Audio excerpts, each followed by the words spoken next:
Hello, Internet.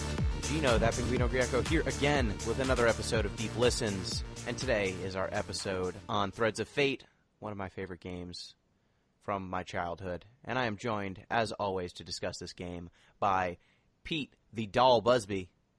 Nice. I wouldn't say I'm the doll master, that would be a little arrogant of me. But I'm certainly, a doll aficionado, a doll student, perhaps. What's going on, everybody? Happy to join in on another podcast. Fun fact for this week is about a very not fun animal. It's about spiders. Oh, no. I know, but I think we'll enjoy this fact. So spiders have muscles on their exoskeleton, I guess in their exoskeletons, I should say, to contract their legs. But they don't have muscles to extend their legs.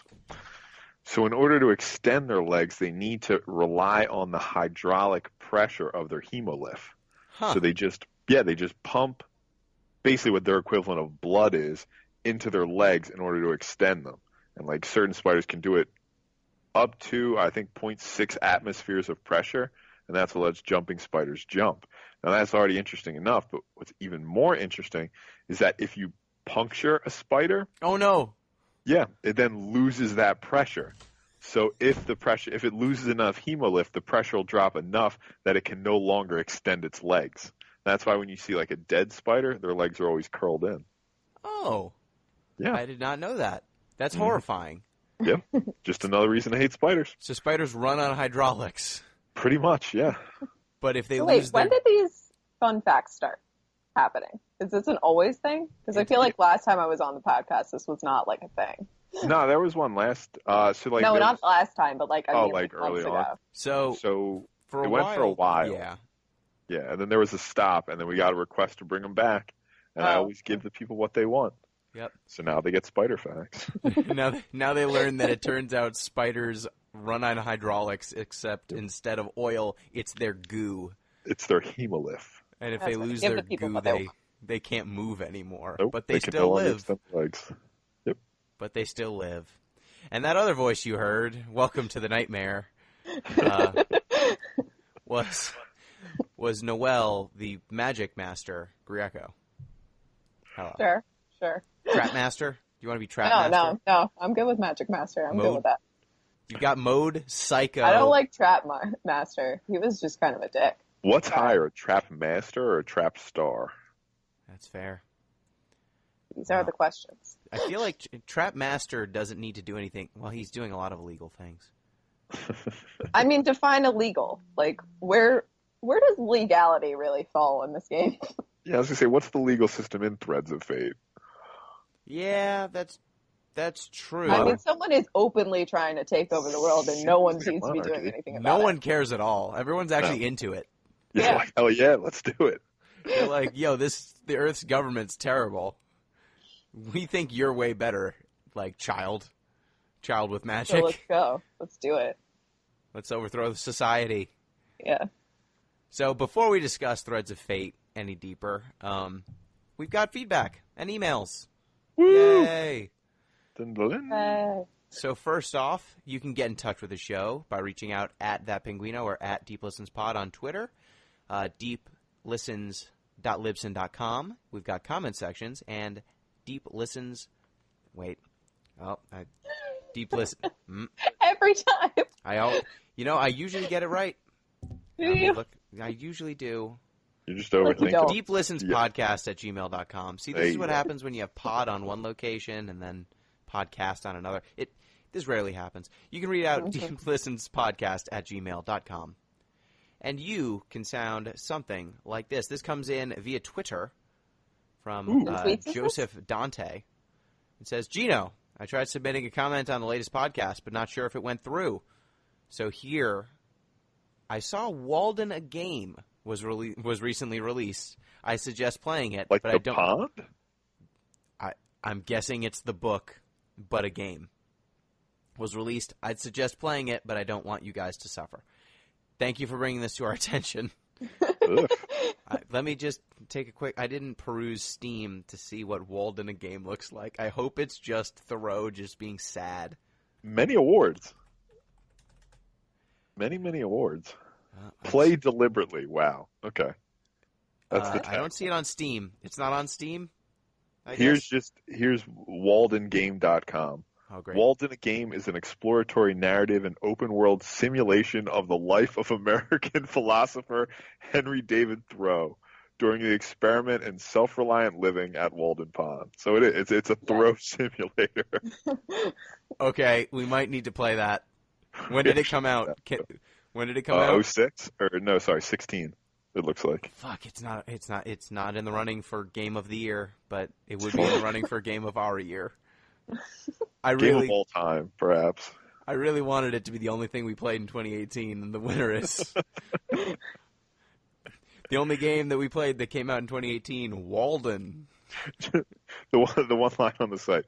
The audience for the game is broad, from experimental game players to lovers of Thoreau and transcendental literature. That's a broad audience. You know, it's not a very broad. I don't think you're being serious. I think you're having fun when you say it's a broad audience. 2, we're in that audience. I know. It's disturbing that we're almost a perfect cross section. It's us. It turns out this game was made for us. Guys. Fuck.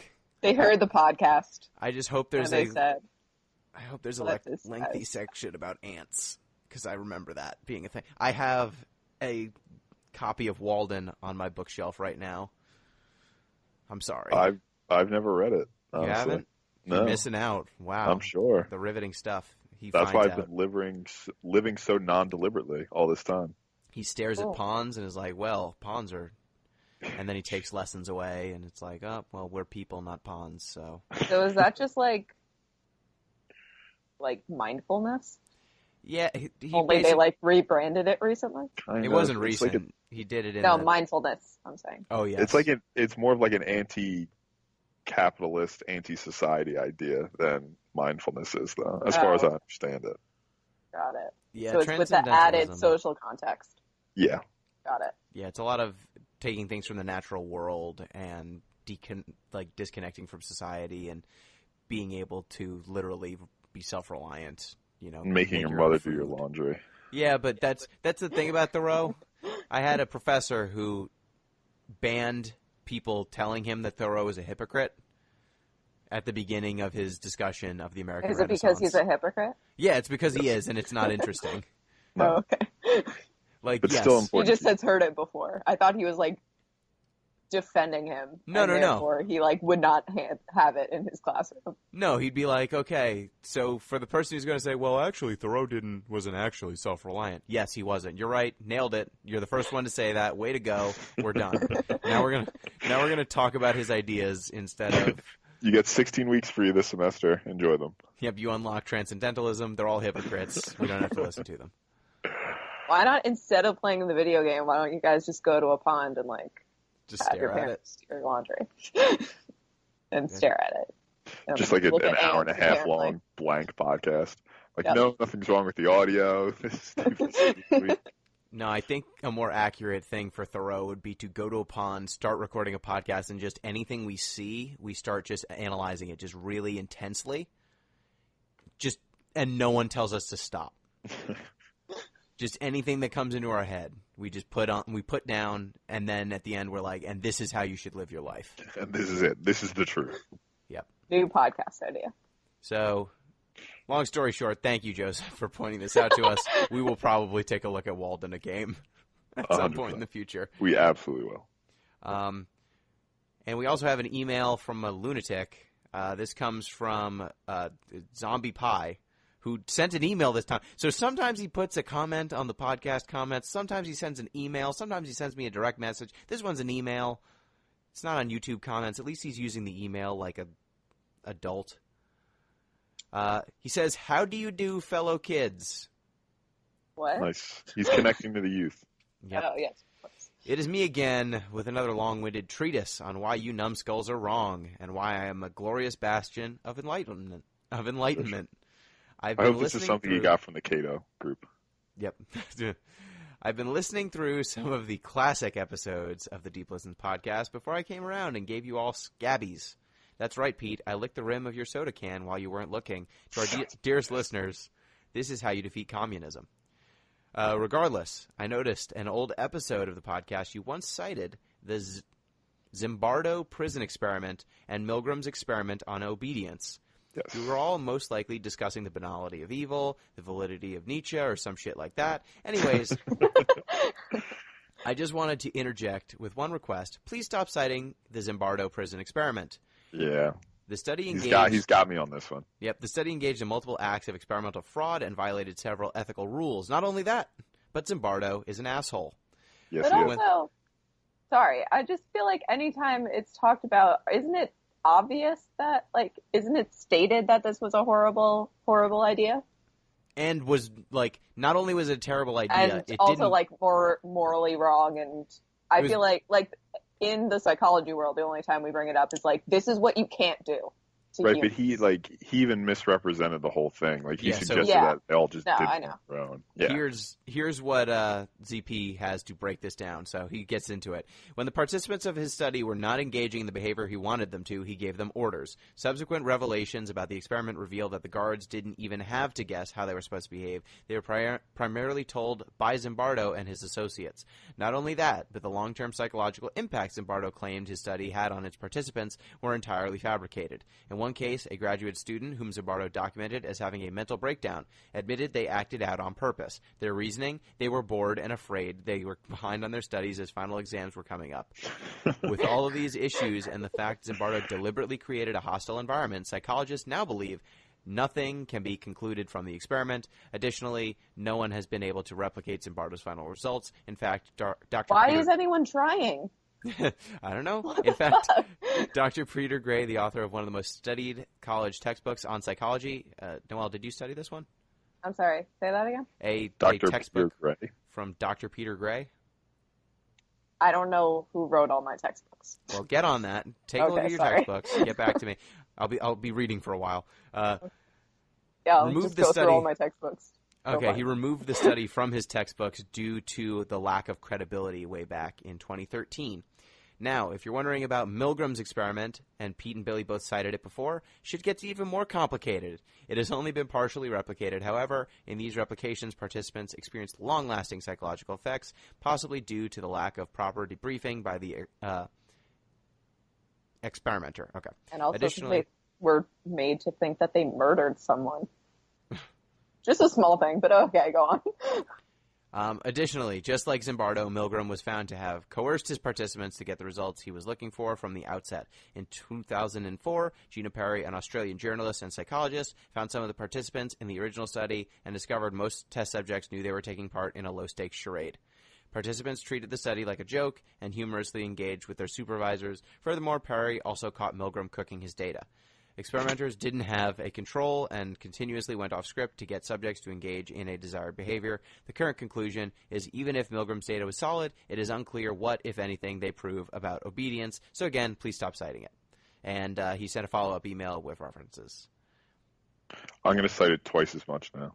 I'm going to bring it up in every podcast we do. He's 100% right, and he's right to point it out. But now out of spite, I'm just going to continue to cite it. Though I feel like we have an opportunity because Noelle's actually on the show this time. Did you study both of these? We talked about them. We talked about them in the way literally when we were talking about ethics. They were like, you can't do this shit. This is wrong. Yeah, no. Cut that shit out. Yeah.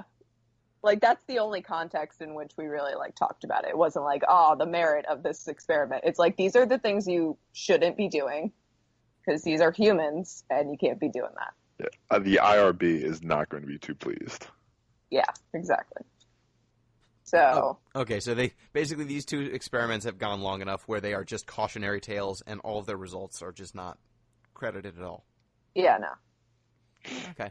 Yeah. I think if they mention it, hey, you've heard about that, right? And then we're all yeah, and they're okay, don't do that. Moving on. Okay. Because I just remember when you used to do experimental design, explaining to me that after asking particularly tough questions or anything like that, you had to bring people back to their base level of happiness and emotional stability. So you had to show them what did you show them?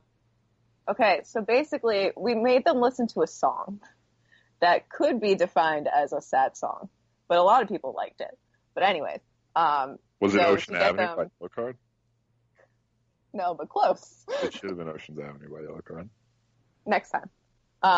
So we showed them a video of a duckling being adorable when they were done. So to that make is them ethical. happy. That is ethical experimenteering, showing And- them duck videos. yeah. The ethical thing is you need to bring them back to however happy they were before, or content they were before. So if you are going to affect them in a negative way, you have to bring their mood back up. What But if you affect them as a positive way, you don't have to bring their mood back down. Damn it! You knew what I was I knew doing. that's where you were going. Sorry, you got a little too happy from this experiment, so we're going to have to play you Ocean Avenue by Yellow Card to bring you back down. Saddest song in the world. We're going to have to play you Hey There, Delilah. Another tough one. And you're just going to have to go, how is this a song that people liked? He wrote it for some other guy's girlfriend. How'd that work Write out it for... like some tennis not great. player that he met once? I think so, yeah. Something like that. Yeah, it's awkward. Well, these answers and more can be yours if you write into the show, so please do so. Without further ado, time to discuss Threads of Fate. Oh, that's why we're here. Yeah. Yes, Threads of Fate, the game by Square. Who would like to explain what Threads of Fate is? Not I. I All right. Uh, I did it last week. Why don't you take over this week, Gino? Okay, Threads of Fate, otherwise known as Du Prism in Japan, was released on July 18th, 2000 by Squaresoft, the company that makes the Final Fantasy games, or once upon a time did, before it became Square Enix. It tells the story of a mysterious boy named Rue, a mysterious boy named Rue, and a spunky girl named Mint. It is an action-adventure game in which the two main characters are seeking an ancient relic named the Du Prism, each for their own means and desires.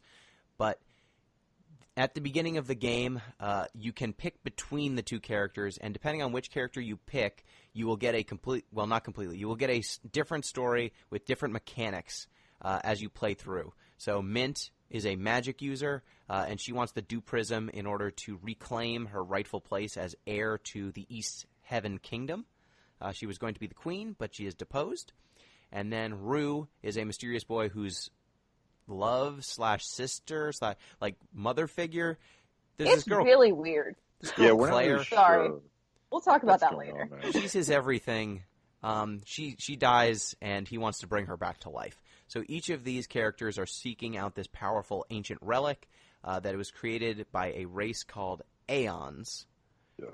And the Aeons have basically gone extinct. They were a race of super intelligent. They are the Forerunners.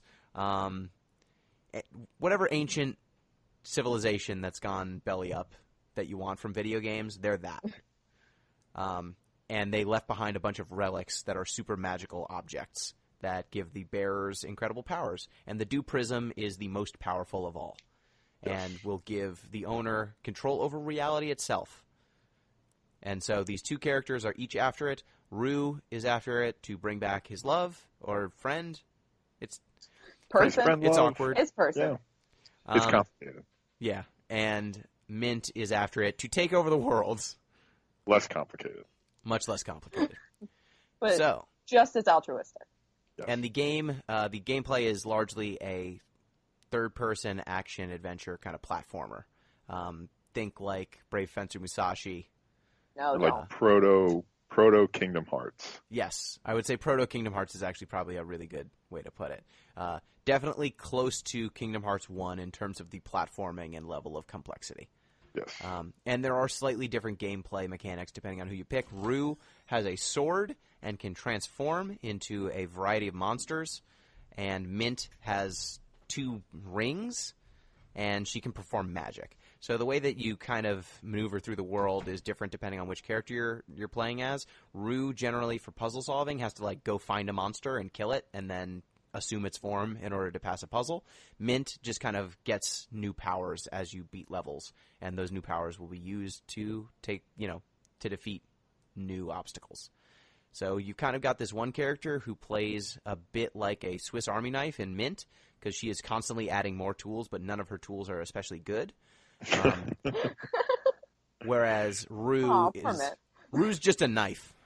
Like, he's got a ton of physical damage. He will kill almost any enemy very quickly, but most of his, like, monster forms suck. They are only useful for puzzle solving. At least that was in my experience. So, who did you guys pick? Did you guys play both characters? Or I finished Rue's story. I played the beginning-ish of Mint's.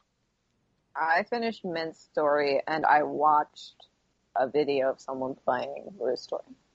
Okay. I couldn't do it anymore. That's fair. I beat both.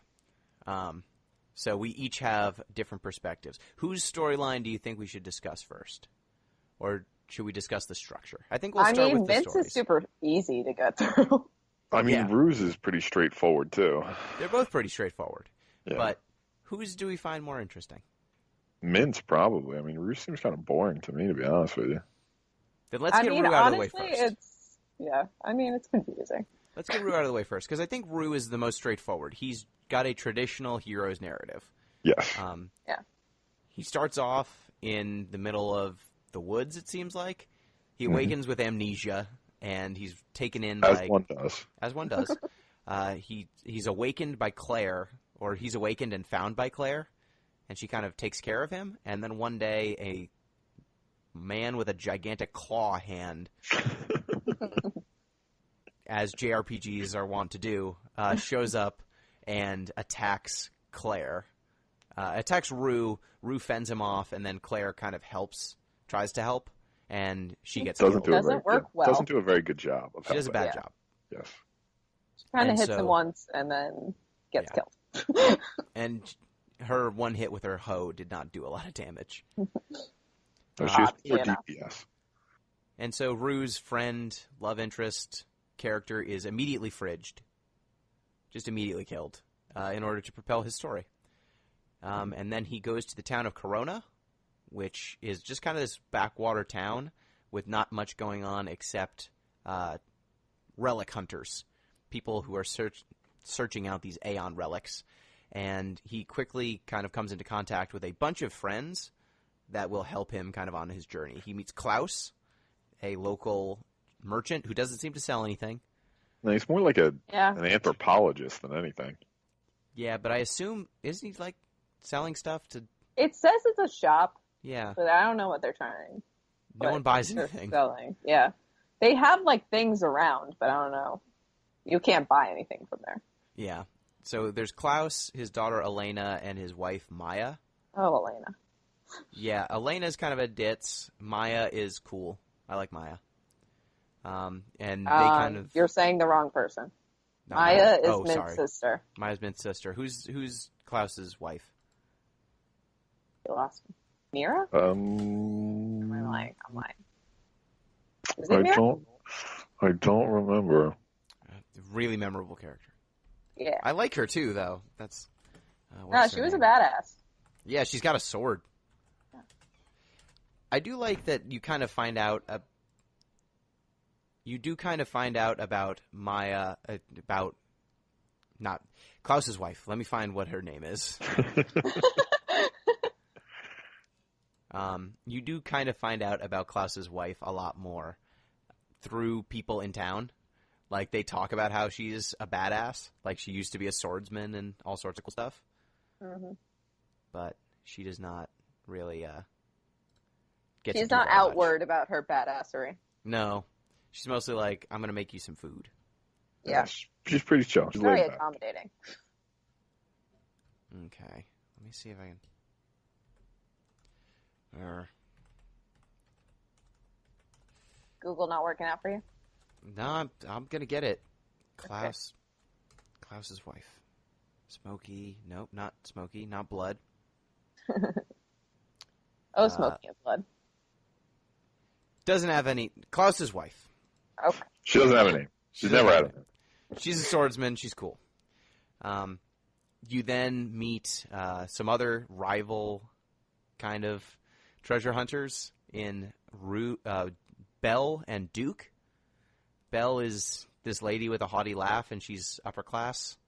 And then Duke is a tool. Pretty much. He's got a good heart. He loves Yeah. Belle. He's funny. He's an alright guy. He tries. Their relationship is funny. Yeah. Yes. He loves her so much. Classic duo. Classic, like, what is their name? Team Rocket duo. Yeah, they are basically Team Rocket. Yes, they're exactly Team Rocket. Yep. Jesse and James, except Duke Jesse, does. James. There's no Meowth though. So I had to do the thing. Okay. You done? Yeah, that's it. That was all I needed to do. All Does right. James?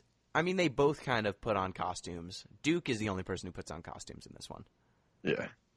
But in Rue's story, Duke is kind of your rival. You fight him, like, whenever you're going to make progress on getting the Dew Prism, you generally have to fight Duke for stuff. I don't know. I always considered Rod as my rival. Rod's the best. You meet him Rod pretty is early amazing. on, too. Rod the Blade Star. Also, just saying, Rod is like 100 times better in Mint's story than in Rue's story. Yeah. I mean, he's great in both. He's great in both, but I'm saying, like, the relationship between Mint and Rod is amazing. Yeah. This game, like, much of the story is kind of perfunctory. The characters do all of the work. And I just really like the low stakes, we're all going to hang out and be cool people together that this game kind of is. Like, Rod, the interactions between Rod and Rue, Rod and Mint, Duke and Belle, like, all the characters, as you meet them, early on, Duke is kind of a rival if you're in Rue's story. Belle is a rival if you're in Mint's story. Like, you will fight them a few times. But even from the first time you meet these characters, they're kind of lovable goofs. Mm-hmm. And, yeah, like, maybe a few hours in, they're chill. Yeah, they're not, like, trying to kill you. They want to take your stuff. I mean, Belle is definitely trying to kill Mint. But vice versa. They're both trying to kill each other. Yeah, but not, like, that hard. Like, when things go... Only, like, lightly kill. Yeah, they're just, like, minor killing. When one of the characters is going to get killed, the other character always saves them. Yeah. Like, they don't let bad things happen to each other. And, like, inside of a fight, they will fight. But if other things outside of their control intervene, they don't, like, you know, take advantage and take out their opponent. They're rivals, you know? They do the... They do the rival thing. The rival thing. We were opposed, but I'm going to beat you, not this natural situation. I want the satisfaction. They do a lot of that sort of stuff. But very quickly, like, all of these characters start just becoming buddies and just want to help each other succeed, which I think is a really cool formulation of the story. Especially and also very each funny in comparison between the two people. Yes.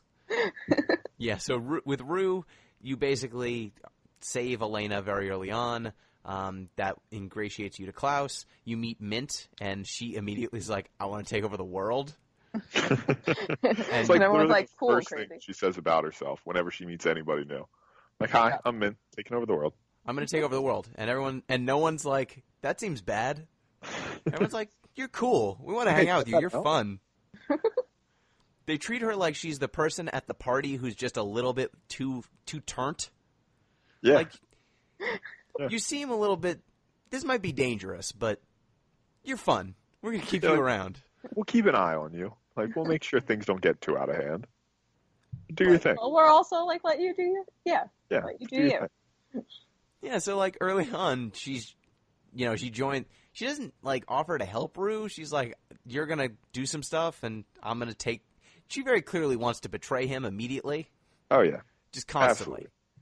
Constant betrayal. She wants to betray everyone. She doesn't specifically only want to betray Rue. She also wants to betray Klaus. Yep. And everyone else that comes in contact with her. Yep, it's She's great. Not picky. Like, the second dungeon you go to, she is supposed to be going in there with Rue, and at a certain point... Like, nah, peace. At a certain point, you, like, are in front of a lake, a subterranean lake, and she tries to drop kick Rue into the lake so that she can progress, and he, like, goes down to tie his shoe, and her drop kick goes clear over him, and then she ends up in the water. Like, there's a lot of great scenes like that. Yeah, she also, she lets a boulder run over him. I mean, that's not really under anyone's control, because Rue also lets a boulder run over That's Mint, true. if we're going to talk about that. That's a fair point, right? Yeah, whoever Whoever is the main character does not get hit by the boulder, but the other character gets or run like over by does the boulder. get hit by the boulder until you figure out how to not get hit by the boulder. Yeah. Not that that's what happened with me. But then you meet Fancy Mel, who is a magician. Fancy Mel's great. What did you think of Fancy Mel? My favorite character in the whole game. I love Fancy Mel. Fancy Mel's great. I thought Fancy Mel was great. Not favorite character. You bite your tongue. She I was would your rather favorite not, character too. but She thank was your you. favorite character too. Don't lie. She wasn't. I like the dragon. Lies. You're a liar. Oh, I'm You sorry. spend all your time lying. See right through me, don't you? It's kind of cool because as you meet these different, you go to these different altars. It's Altiers? spelled weird, Yeah. but I think it's Altiers. altar. And each of them belongs to a different magician. Like the first one you go to is guarded by a giant horse, and it just kind of looks like a house. The second one is underground, and guarded by a like skeleton dragon thing. And then when you kill that, you go downstairs, and there's kind of like a magic elevator, and it takes you up into this like triangle-shaped series of rooms. And the third one you go to is Fancy Mel's place, and that place is a fucking night. It's a daydream. I don't know how to describe it. It's just It's a living pastels. It's like a It's an LSD trip. yeah, it's like an acid trip that went down in Claire's. Yeah, Be like the way I would describe it. yeah. That's a good Perfect. way to put it. And it's great because as you're walking, like you start off when you go to Fancy Mel's place, it looks like the woods, and then all of a sudden you run into the edge of her domain, and it just becomes gigantic stars and like Pink. star-shaped things and pink and orange and yellow just everywhere. She also has, Lollipops, candy I canes. think, like the charitable way to describe them would be Oompa Loompas. Yes, she has Yeah. Oompa Loompas that she has befriended. The Poropolo. Yeah. Yeah, close. That's my closest guess. And she's in order to meet her, you need to play games with these things. What did you think of that section? I hated it with every fiber of my It's a being. timed platforming section. Yeah, I mean, as Yeah. much as I love her like area and her, it was a stupid like task. I feel like they put a lot of those stupid tasks in there just to like make the game longer, but I didn't need it. Yeah, I would have preferred it to not done that. Yeah, they tried to break up the pace with some different stuff. Like there's some platforming in the underground ruins. There's platforming here, and the game's platforming just isn't that tight, and so you end up with Puzzles a bunch of, everywhere. bunch of puzzles and monsters and stuff, and it can just get a little frustrating. In this section, it's basically a timed section, so you don't. And if you're Rue, it's extra hard because for Rue you need to transform into monsters with ranged attacks because he does not have ranged attacks, and with Yeah, Mint but he you can just fly. no, he can't. He can. If he's a gargoyle, he can like double jump, but that's like flying. Yeah, but the double jump doesn't get you as high as you'd want. It At gets least it farther. from what I've seen, from when I've been playing, I have found the double jump to not get you as high or far as a normal single jump when he's Rue. Maybe I just was doing it wrong. I don't know. I mean, If I I had watched to someone else guess. play it, so Yeah, but this section's kind of funny to run through this Technicolor dream world, but a little frustrating. But then you meet Fancy Mel, and she's great. She's got drill hair. That drill hairstyle, ridiculous. Would you call it like? Is it Gothic Lolita? Not Gothic Lolita. Would you call it that? Yeah, Like it's Magical pretty good. Girl. It's close. what? It's It's like a Japanese style of clothing, and I wouldn't call it Gothic Lolita. I'd say that it's just like generic magical girl stuff, like really colorful, really bright, ridiculous hair, and you're not supposed to know how old she is because she uses magic to make herself look however she wants because she's got magics, and she tells you about whatever you need basically. She is your disseminator of information, and for Rue, she like cautions him against trying to get this artifact because he will try to like maybe destroy the world by accident. She cautions Mint against finding this artifact because she thinks she might destroy the world. Period. Yeah, like on purpose. Like that's Yeah. the goal, basically. Yeah. But she's like, don't worry, I want to rule the world. And once I rule the world, I'll be able to protect it because I have awesome kick-ass magic. Yep. And it won't be a problem. Yep. And regardless of which character is involved, Mel finds their argument very compelling. Yep. And helps. Yeah, But also, sorry, go ahead. I was just gonna say, she glosses over that destroy the world thing very quickly. She's like, yeah, the world gets destroyed sometimes. What are you gonna do? You're gonna find someone else to read you this stuff. I might as well be the person to help you. And so, no, but I feel like that's the part that like veers Rue off of like the normal hero storyline, because they're like, oh, this can definitely destroy the world. You probably shouldn't do that. And he was like, yeah, but Claire. And then everyone was like, yeah, you know, a good argument. You're right. You love her a lot. Right. But like, if the world is destroyed, Claire is also dead. So I don't know what he thinks is going to happen. I would like nobody even brought up like, bro, who the hell's Claire? Like, I've never met this girl. What do I care? Yeah, Nick is the only person that's like, who the fuck is Claire and why should I give a shit? Mint has a reasonable response to all things. She does. Who the fuck is Claire? Why should I care? Especially pumpkins. Yep. Nothing but reasonable. Yeah. So you keep going. You find a cube in the underground ruins, and then that gets you... You take that to be analyzed by Fancy Mel. Fancy Mel tells you that this cube is actually a boy. And then the cube gets turned into... He's a real boy. This cube gets turned into the Prima doll, which is a doll.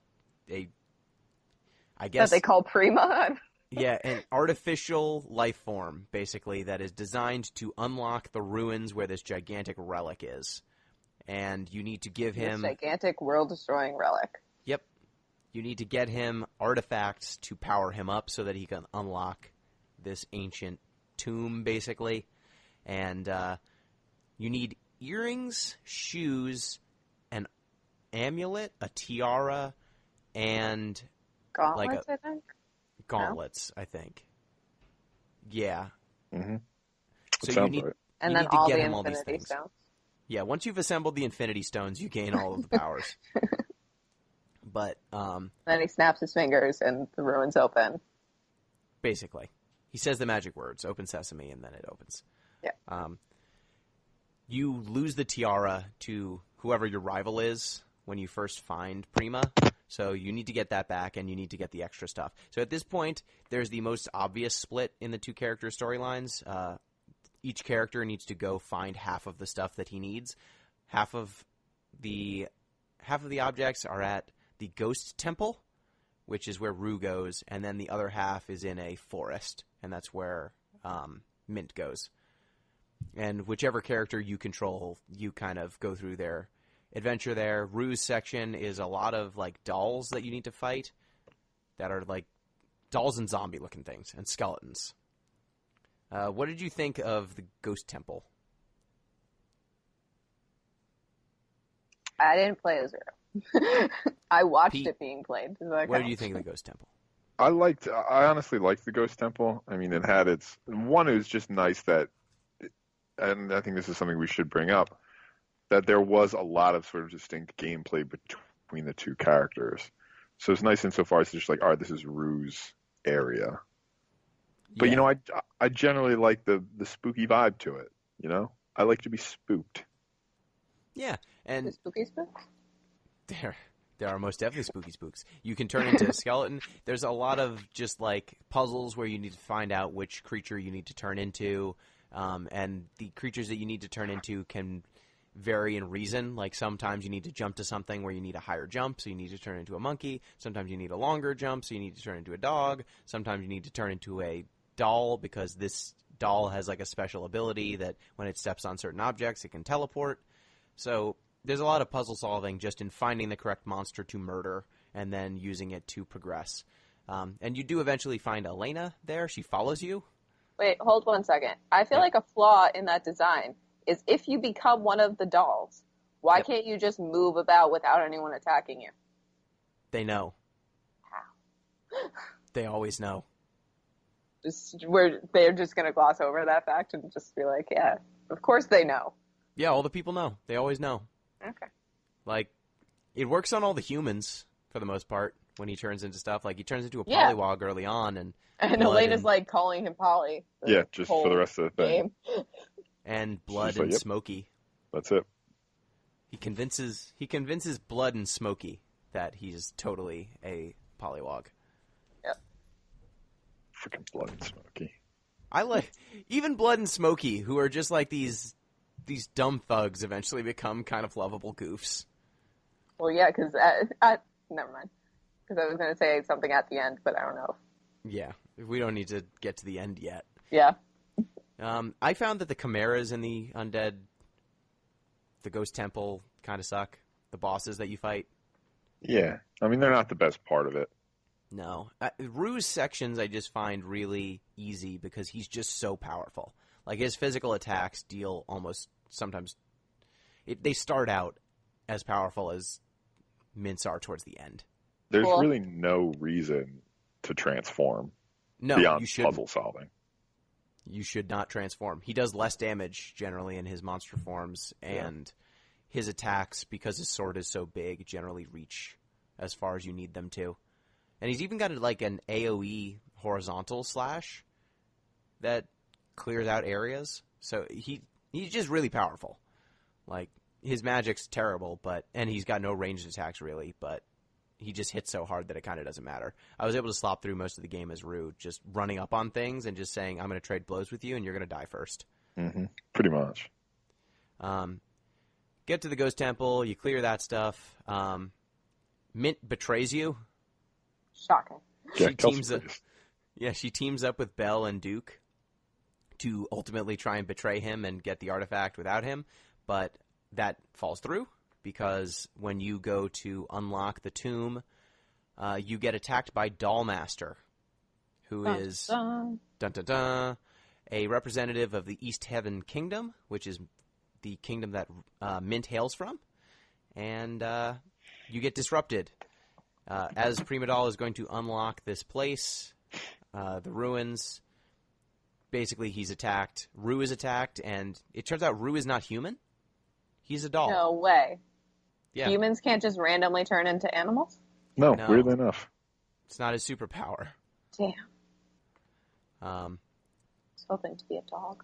So what did you guys think of the sequence at the temple? They're very different. Yeah. So I think this is definitely one of the most divergent parts of the game. Yeah. Well, I don't think I didn't. I didn't make it that far for Mint. So, what happens with her? So for Mint, basically they try to, they like stop it, and then they take Prima Doll, and Mint is like, "I'll save you," and he's like, "Cool, yes, come save me," and then they leave with Prima Doll, and then Mint's sister sticks a pumpkin on her. And also, Rue and Rod come there, but then they leave. Rue and Rod save. Leave they save Prima Doll. Rue and Rod save Prima Doll. Mint gets captured.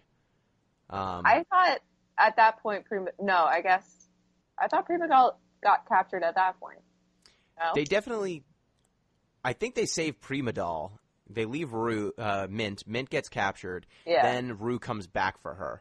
But Prima Doll... and then they take Prima Doll when they're, like, in the town. Okay, yeah. So how this goes for Rue is... Rue's is pretty straightforward. He gets, like, locked down by magics because he's not human. And it turns out that Dollmaster... It turns out Rue is a doll, and Dollmaster has mastery over him.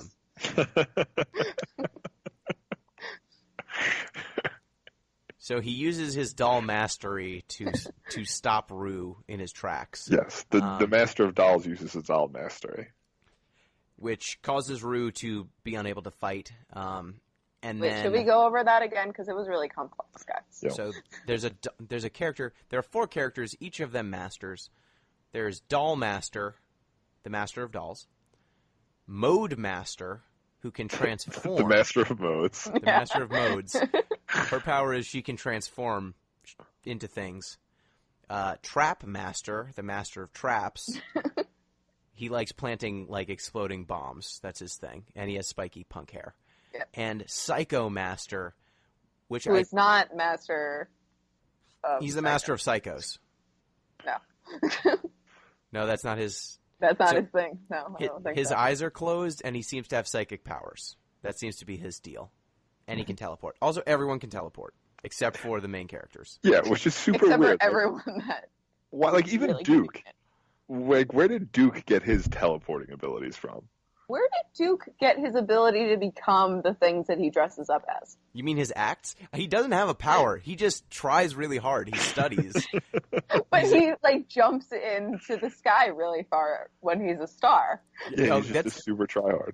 You know, that's a great point. We didn't really discuss Duke and Belle's deal. Like, Belle has magic, and she, like, eventually starts using this thing called the hexagon, which is like a giant golem that she controls, this giant robot. Her battles are pretty straightforward. She just kind of flies around shooting magic at you. And Mint is her opponent, is her rival, so it kind of makes sense. You know, they're both magic users. But Duke, he has acts. And he basically will, like, read a book or something and then have mastery of whatever the thing was. Or he will try to imitate it. So, like, he will read a book on martial arts, and then he'll start doing martial arts moves on you. Like, get ready for Fists of Fire Duke, which is great. But when you're in Fancy Mel's place, he dresses up as a star to blend in with the general aesthetic of her place. And then he says, I'm a star, I'm a star, I'm a star. I'm a star. When you pass by. Yeah, he's a giant. He looks like he's just sewn into this giant, stupid mascot costume, basically, with his face sticking out. And as he attacks you, he just kind of jumps at you and slams his face into the ground. It's amazing. Duke's the best.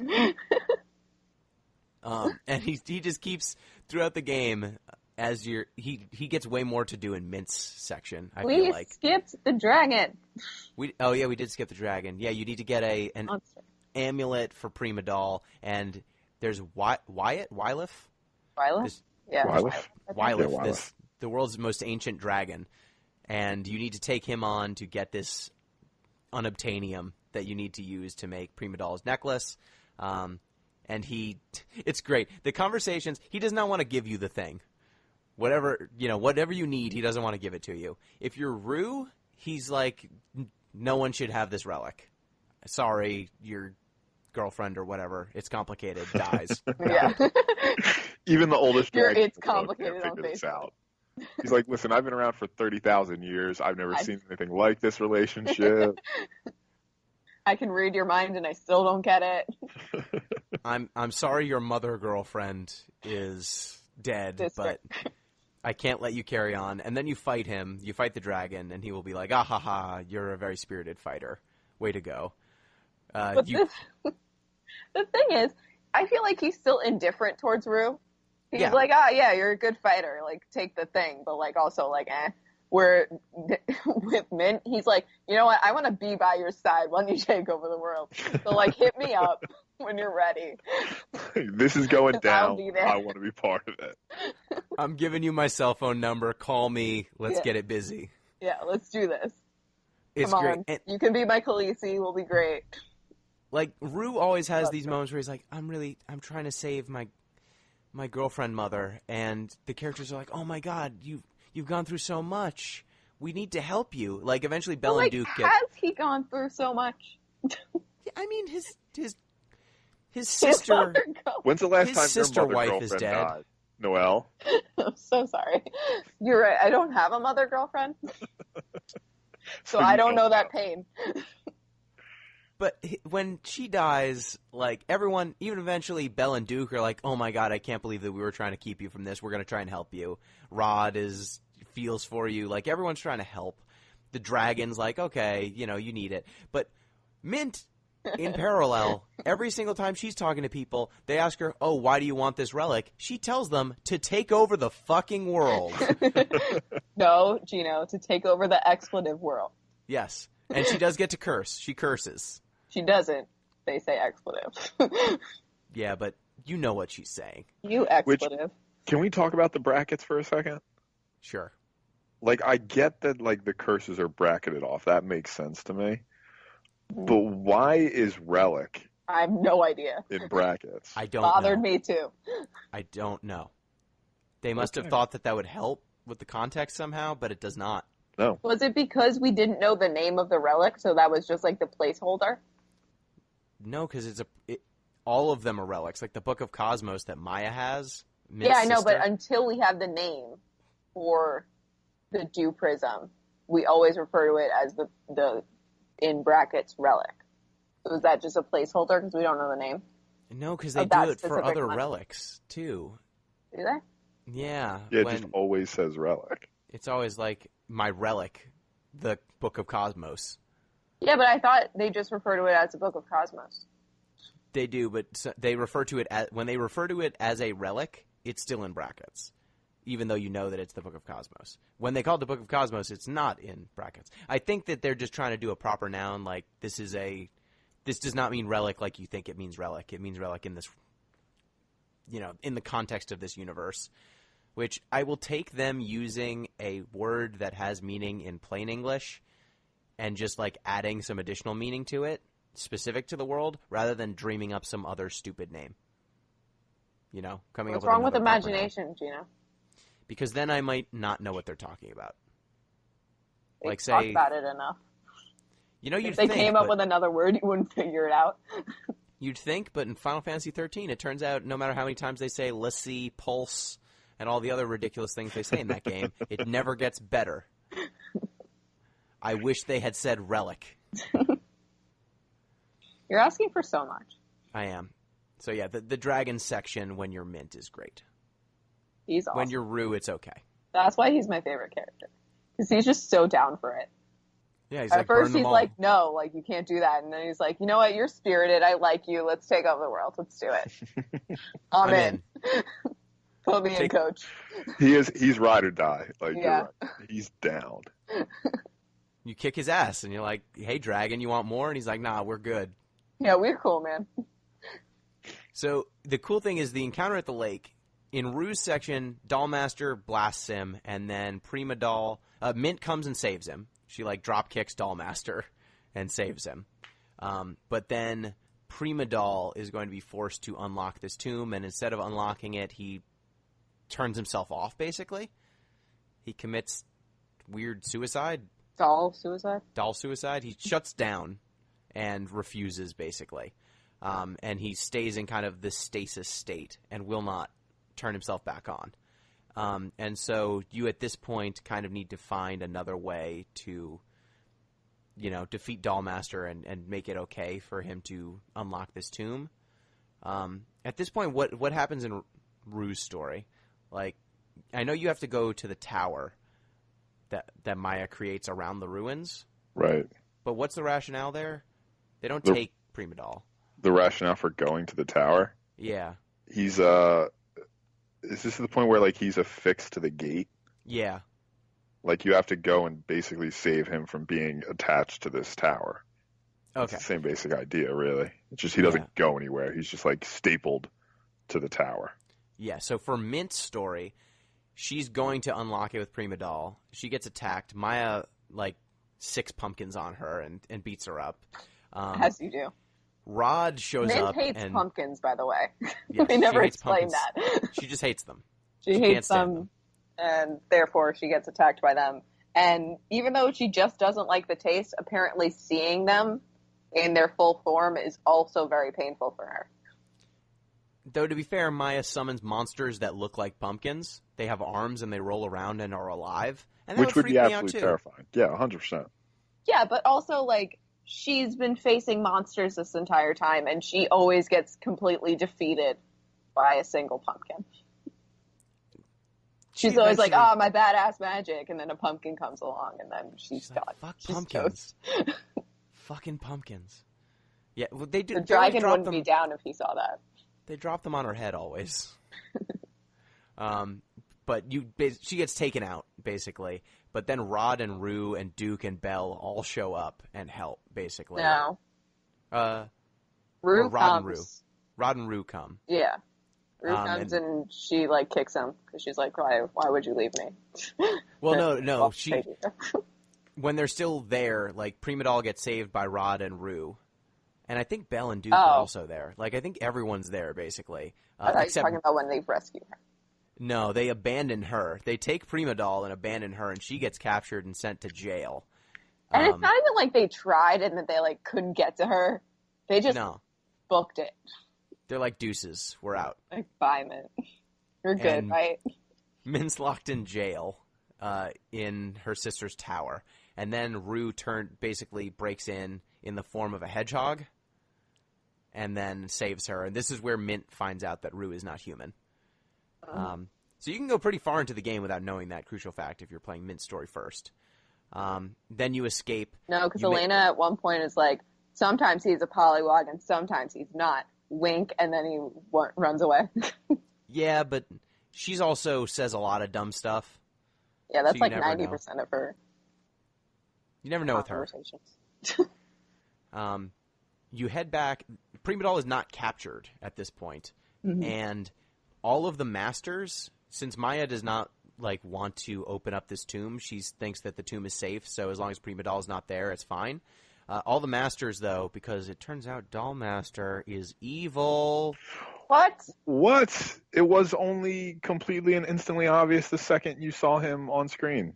The whole time he was evil? The dude with the mask and the dark wings is evil. The guy who's in, full body leather catsuit is evil? Yeah. Really? That doesn't sound right. With white hair. With long white hair. I do not believe it. And a long, pointy mask? Evil, turns out. And so because he is evil, he sicks a bunch of dolls, like the dolls from the Ghost Temple. He sicks them on the town. And you need to basically go... They're originating from the Ghost Temple and from the underground ruins.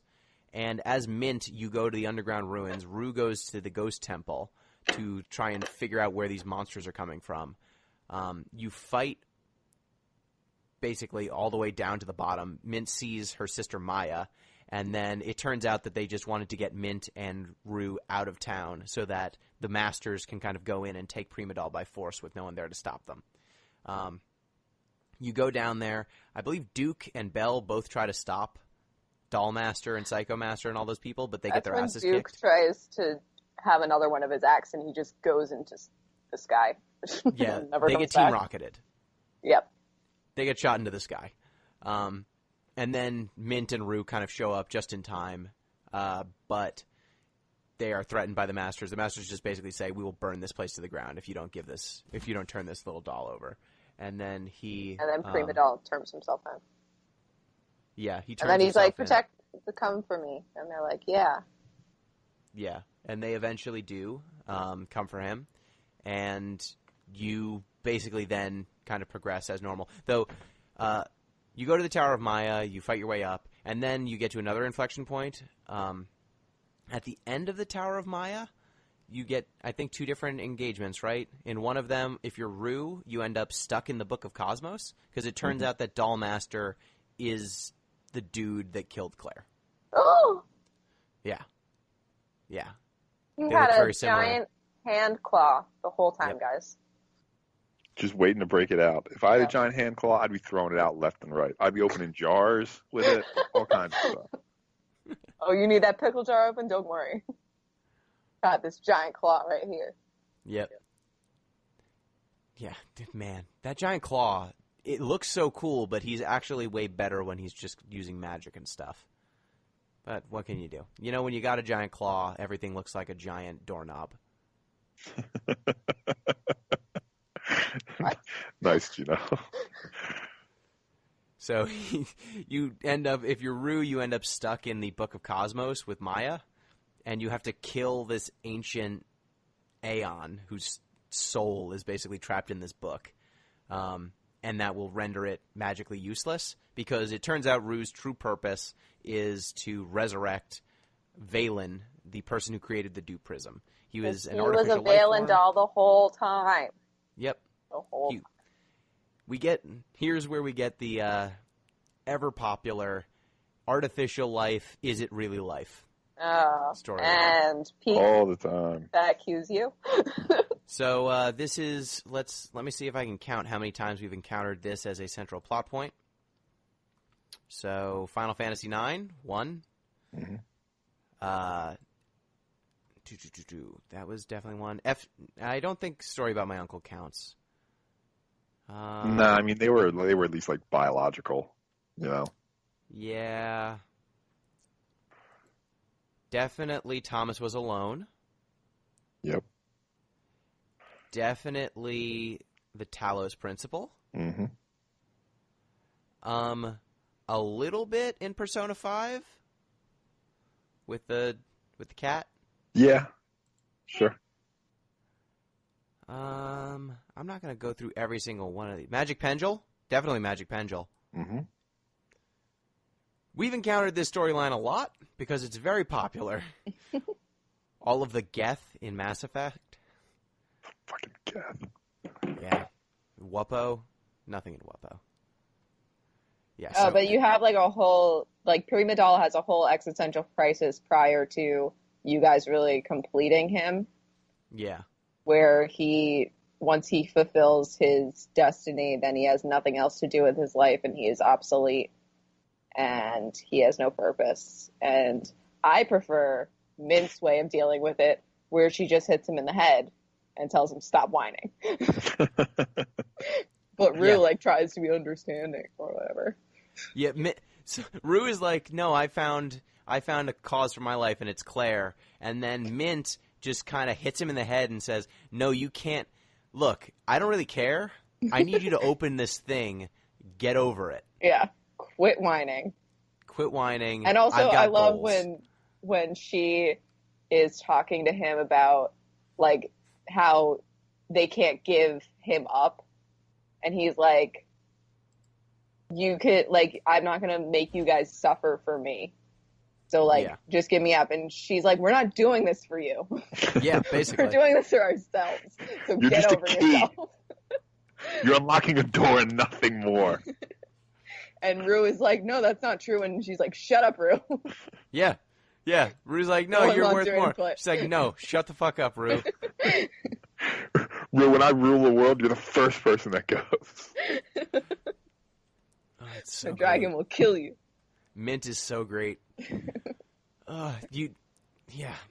Rue, you get the existential crisis. We get this another, I was artificially created, but I've got sentience and I want my own things. And, this continues. That's literally the whole thing. Sorry. That's the whole thing. I just realized that. Yeah, I gained it's sentience. The whole will versus destiny. Sorry. Yeah, it's your destiny to unlock this door, Rue. And he's like, no, I don't want to. I want to be with Claire. And that's my will, so it's stronger, and then he wins. Yeah. You do eventually have to find a way up to this tomb, basically. It gets unlocked. The ruins on the lake get unlocked, and it turns out it's in the air. So for Rue, he needs to get dragon wings so he can fly up there. So he just goes and talks to Wylev, and Wylev's like, sure, I'll give you the ability to turn into me once. Just this once, though. For gameplay reasons. Then he turns directly to the camera and winks. Yep. Also, I love how, like, Mint is like, oh, just let me ride on your back. And he's like, nah. Bye. Yeah. I'm out. Deuces. Kicks her off. Yeah, and he flies up and basically takes on all of the masters one at a time. You solve some puzzles, and you kind of have a final encounter where he defeats Dollmaster. Dollmaster, it turns out, is another doll of Valen, and has been trying to... failed one.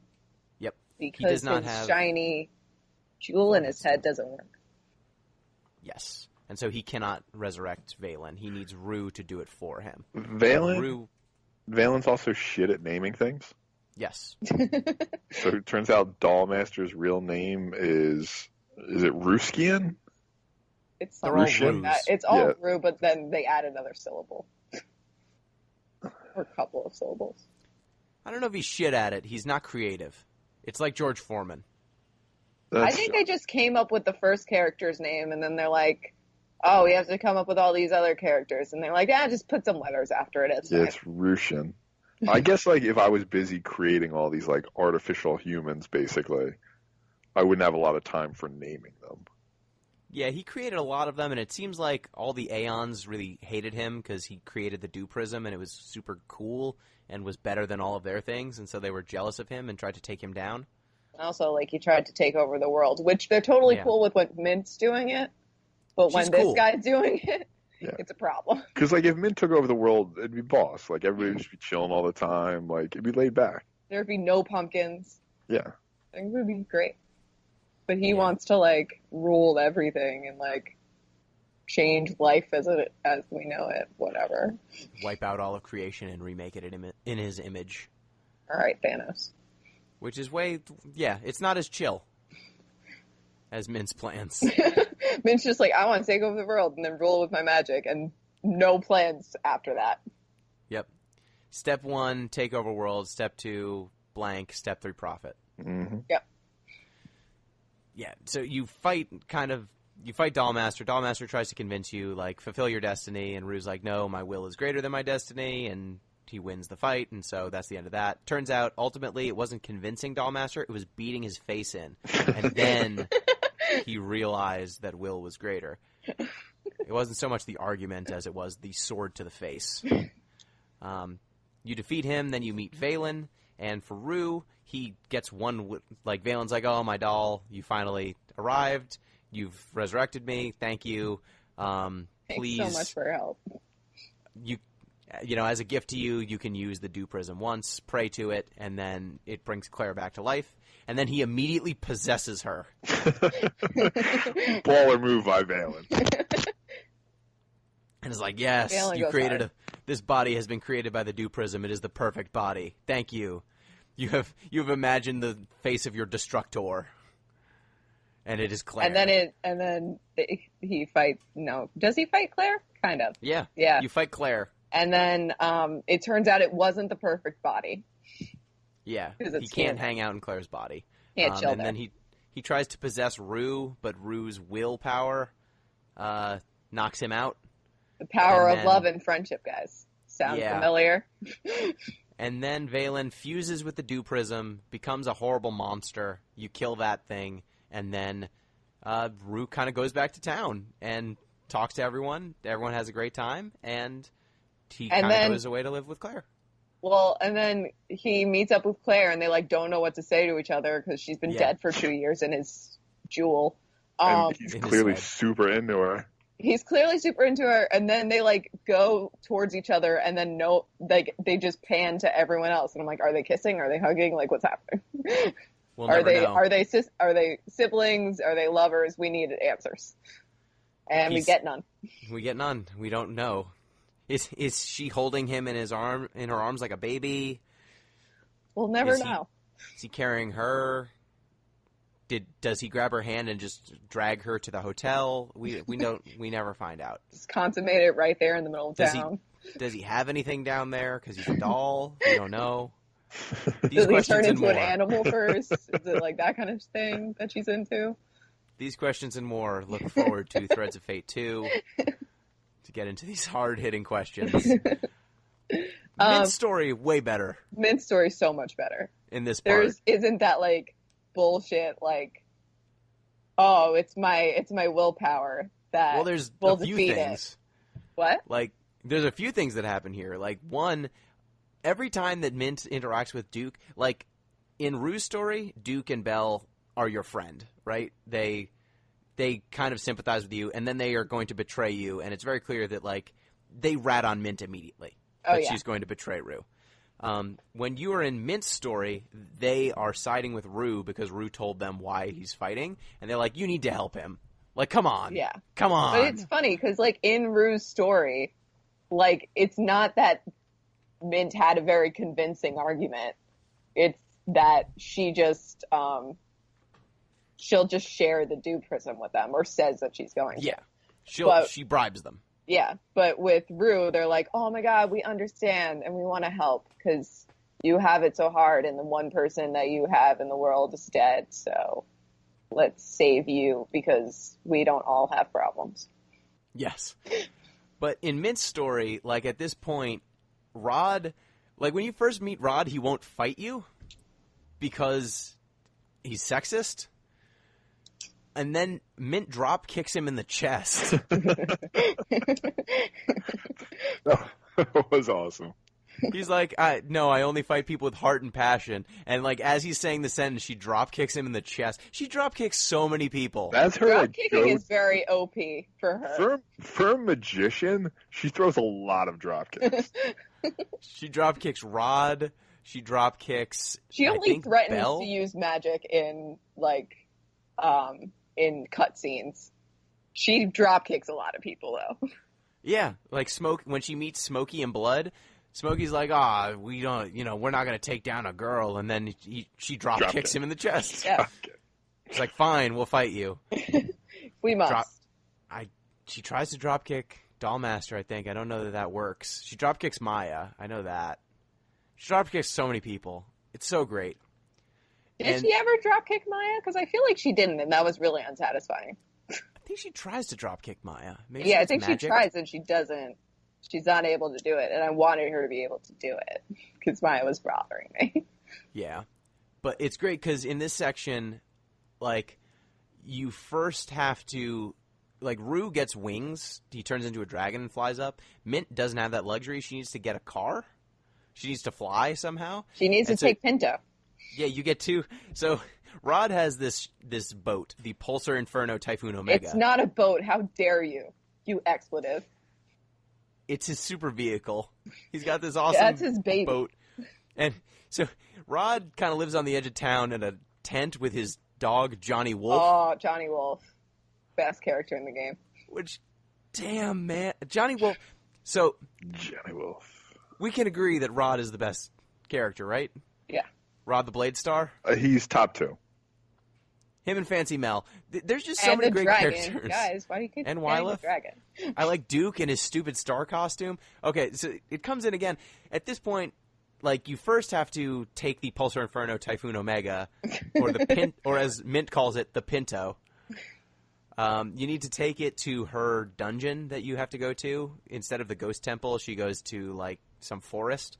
And he won't take you at first. And then he's very hungry because he's a vagrant. And no one's paying to fight him. That's also his role. You, like, pay to fight him, and he will test out blades on you that he made himself. And if you win, he pays you 10 to 1. But I guess people have not been wandering to the outskirts of town to fight a homeless guy who's got blades and a dog. Weirdly enough. And so he's hungry, and you talk to Klaus's wife to get him, like, a bento box, basically, some lunch, and then he will drive you out to wherever you want to go. And so this the Mint and Rod banter is top notch. It's great. I think that's what's really missing in Rue's story. You don't get the banter. Yeah, because he's not fun. Not banter. Yeah, Rue does not banter. He is serious all the time. Every time you say anything to Rue, he's just like, "Oh, have I told you about Claire?" Like, God, yeah. Rue, yes, we know. Get it. You love her, whatever. As a narrative choice, this game does a really good job where anytime a character is explaining something that has already been explained, the cutscene just does a wipe and then wipes back to the same spot, and it's like, oh, now we understand what you're going through. Yeah. They don't endlessly explain stuff. They just fast forward to everyone's on the same page, which I wish more games did that. Yeah, good call. Yeah. I wish more things did that in general. Wish my life did that. Yeah. If someone was just explaining something you knew, you cut. Yep, just bang, I'm gone. Go into a semi-coma. Yes, I wish. In this section, like when you're trying to get the ability to fly, since Mint has to get basically a vehicle, she talks to Rod, and it turns out that the Pinto can turn into a plane. But you need 5 more orb things. 5 cannon orbs. Sure. I also love fireballs. How Mint, like, every time they need to find more items, she's like, seriously, we need to find more items. Is that what we need to do? We need to find more shit? Yeah. And then when it's like, when something's coming up, she's like, don't tell me. We need to find more items, don't we? And it was like, yeah, Rue. Not Rue. Yeah, Mint. Yeah, Mint. You get it. This is what I'm thinking also. Fuck. I need to find more shit. The first one's really easy. You just talk to Klaus and he gives you one. Then you go to a store and you can buy one, but it's 1,000,000 gil, 1,000,000 monies. It's a lot. Yeah, it's a lot. So you pay him 5,000 and then say that your sister will pay for the rest. Put it on Maya's tab. Put it on her black card. The other ones, you get one from Fancy Mel. You get one from a dungeon, I think? Or you get one from another vendor in town or something. And then the last one, it turns out that Rod and Duke go to Wyleth the dragon to get it. And they fight him for it. And he won't just give it to them. So Rod goes in with his gigantic stupid hammer. Oh, he gets one from Duke and... Oh, yeah. What's her Duke face? and Bell give you Yeah. one. The one that powers their ship, the Hexagon, the little robot, they give you that. And so that gets you 4. And then the 5th one, Rod goes to fight this dragon with his black typhoon. Can we just go over his weapons? Because they're all great. Sure. There's the silver... Is it the Silver Wind or the Silver Breeze? I think? Silver Breeze. And it's just 2 daggers, basically.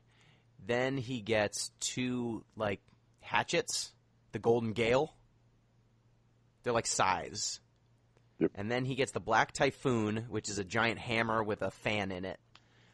And then the last one is, these 2 arm, chain blades. Are they giant claws, perhaps? They're like 2 chain blade things. They're cool looking. They're not very good. I kicked his ass when he tried to use them. His first weapon is definitely the most dangerous that he made. But it's great because when he fights Wyleth, he's just kind of standing there, and the dragon's just like, "I'm gonna kill you. You're no match for me." He's like, "No, I've got heart." And the dragon's like, "Okay, man." And then he breathes fire on him, and he's like, "Oh, that hurts a lot. This is bad, but I can't lose. We need to get this thing." He's like, "Okay, you really should give up. I've got a lot of fire, and you don't have a lot of skin." And he just keeps just basically getting fire breathed on him until Duke shows up, because Duke was putting on his star costume to fight the giant dragon. He has to get his act together. Yeah. And they both basically get this montage where they're, fighting the dragon. They just both, jump and charge at him. One guy in a stupid star costume and another guy with a giant dumb hammer. And the dragon's just like, "I like you guys. You got spunk." And he gives them the cannon orb. But Rod is horribly injured by the fire being breathed all over him. So he cannot drive the Pinto. Heart didn't save him from third-degree burns. So, Pete, you might be asking, how do they drive away if Rod can't drive his ship? How do they, Gino? Well, Noelle, how do they? Well, someone is very good at acting. And he becomes Rod. So he, gets into character. Duke spends a night just kind of talking with Rod, just getting into character. And then he becomes Rod and is somehow able to fly the machine. Not that he actually gave him any instructions on how to fly the machine. Of course not, absolutely not. Just about, his life and how he is as a person. He just gets in the ship, and at first it's, hardly moving, and they're like, "You're not doing it." He's like, No, I need more heart. And then he just, fiddles with some stuff, and it starts going very fast. They're like, "Do you know how to stop?" "No, with heart we don't need to stop." And then they fly up. And then they crash. And they crash. Because apparently heart doesn't stop the plane. It just makes it go really fast. Yes. And then once you get to the dungeon there, you have taken down Maya. You've taken down Mode Master and Trap Master. You fight Psycho Master. Also, Mode Master says to you, you have no idea what Doll Master has been through, and then never explains. It's never explained to you in Maya's story what Mint's story what Doll Master has been through, and also in Rue's story, I don't feel like he's been through a lot. I don't feel like he's a sympathetic character. Is he supposed to be? He's been wandering for 100 years trying to bring Valen back to life because he thinks that's his destiny. That is what he is made to do, and so he must do it. Yeah, but I didn't feel a lot of sympathy for him because he was a dick about it. Yeah. Like, he didn't need to kill Claire. He did. To be fair, he says he didn't mean to kill her. Yeah. He hit her to get her away. But he also didn't come to Rue and was like, hey, by the way, I'm like your brother. Yeah. He like came and started fighting him. Like, maybe he should have started with a conversation instead of the big giant claw. With his giant creepy hand. Yeah. That probably was not the most tactful way to do it. Mm-hmm. Probably not. The giant claw. Yeah. And then just randomly starting attacking him. Yeah. And almost killing him. Yeah. Tomato, though, you know? Yeah. You win some, you lose some. I just really enjoy that in Mint's version of the story, when you fight Dollmaster, you just kill him. Yep. Yeah. Straight dead. You just murder him and move on. You don't kill the other masters. You're like, I will let you live. Because, Mint, she's, like, really caring about humans and humanity and life, so she lets them go.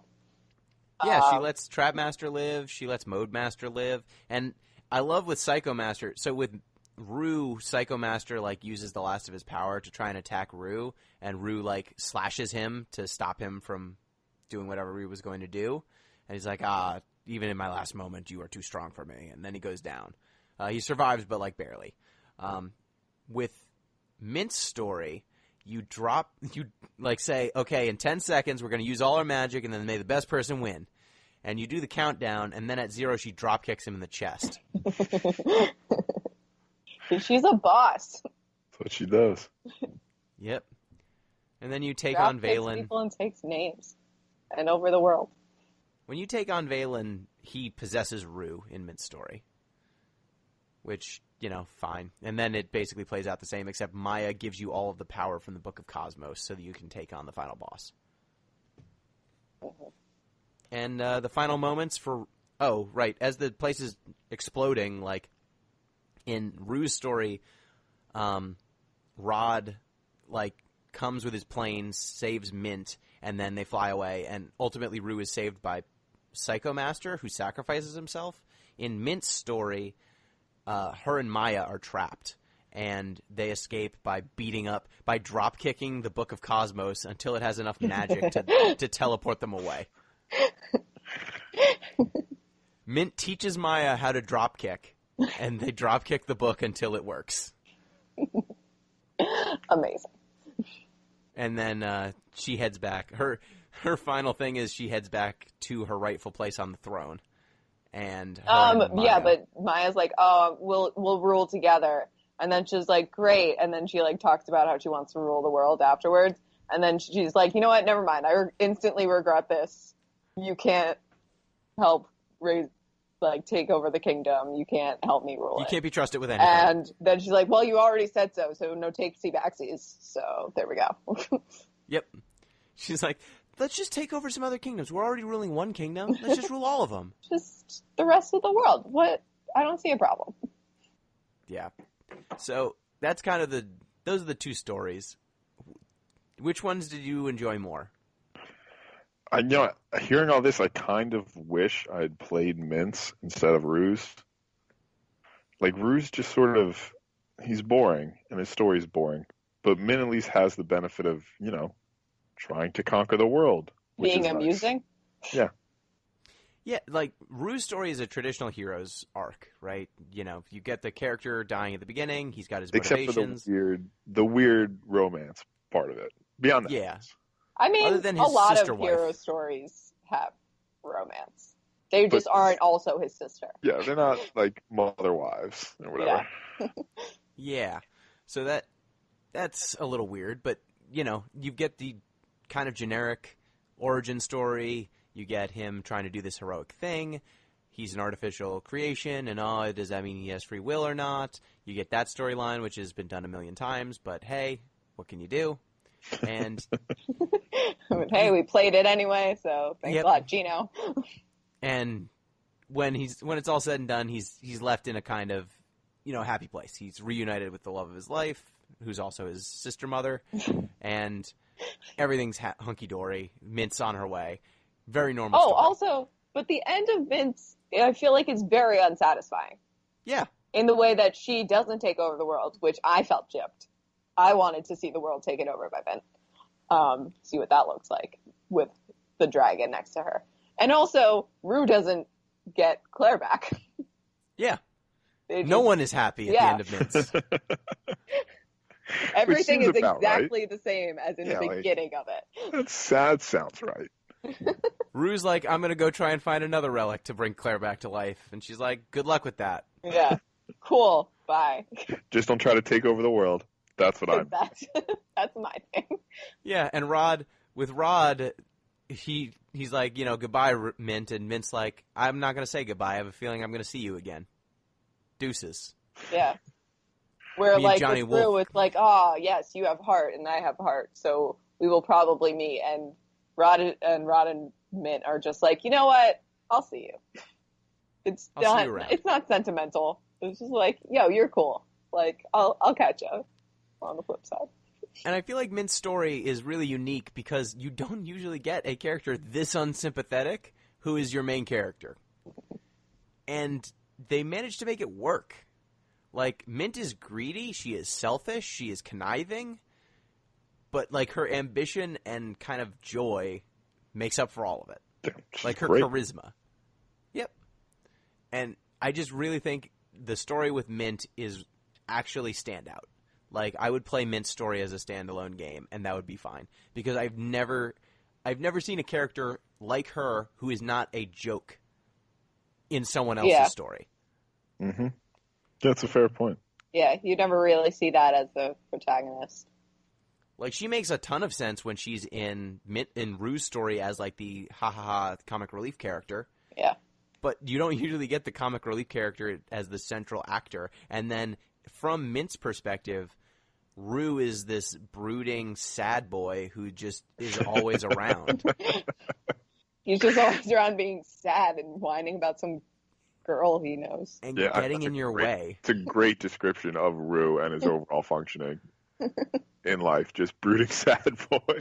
I feel like they were, like, whoever created this game was just, like, in a room, and they're like, all right, let's list, like, 4 things about each character. And then they stopped with Rue at he's a hero, he's a doll, and he loves Claire. They're like, we don't need a 4th, it's fine. Like, what's number 4? Give him some stupid-looking circle sword. Like, some dumb bullshit no one would ever use. Yeah. Where, like, it's like she wants to take over the world. She hates pumpkins. She's ex-princess. spunky, and she's an ex-princess. Dropkicks. Dropkicks everywhere. It's like, that's 5, but we really need the dropkick. Yeah, I just think that this game manages... Because of Mint's story, because of how they chose to structure the story, you end up with this character who ordinarily would not be the focus of a game, getting basically a game length, like a 5-6 hour narrative, which, good. Like, you got 2 bites of the apple, and I think one of them is actually pretty enjoyable. Though the gameplay is pretty mediocre. We haven't talked about it very much because it is so mediocre. Yeah, because it's Proto Kingdom Hearts. There's really not that much to say about it. The one thing that really bothered me is that you couldn't heal during battles unless you got, like, a certain type of magic and then use basically all your magic to heal. And also, you can't get more coins without just finding them. You can. You can pray at the at the place in town. That's how you do it? Yeah. If you donate money to the church. I donated money to the church, and they, like, because in the beginning when I talked to, like, some old man, he was like, oh, this is how you do it. And so I went to the church and I gave them some money. And they're like, oh, I guess it's the thought that counts. And I was like, you son of a bitch. Then I was like, I'm never coming back here again. And then I tell you we're a heathen. Yeah, if you give them more money, they give you better coins. If you don't give them enough money, they don't give you shit. They just take your money. Yeah, they were like, oh, like, I guess, like, we'll take your 1,000 coins if that's all you can offer us. Yeah, they gave me 10 bronze Get your broke coins. ass out of here. I think I gave them 1,000, got 10 bronze coins from That's some bullshit. I gave them my money, and they were like, oh, that's cute. Go home, sweetie. Sorry, salvation ain't free. Yeah, so I really appreciated that. And one thing that this game, there were a couple of concepts that this game really brought to mind for me. One of them is the Rashomon effect. Perhaps you've heard of it. For those of you who have not, Wikipedia says. Oh, dear. The Rashomon effect occurs when the same event is given contradictory interpretations by different individuals involved. The effect is named after Akira Kurosawa's 1950s film, Rashomon, in which a murder is described in 4 mutually contradictory ways by its 4 witnesses.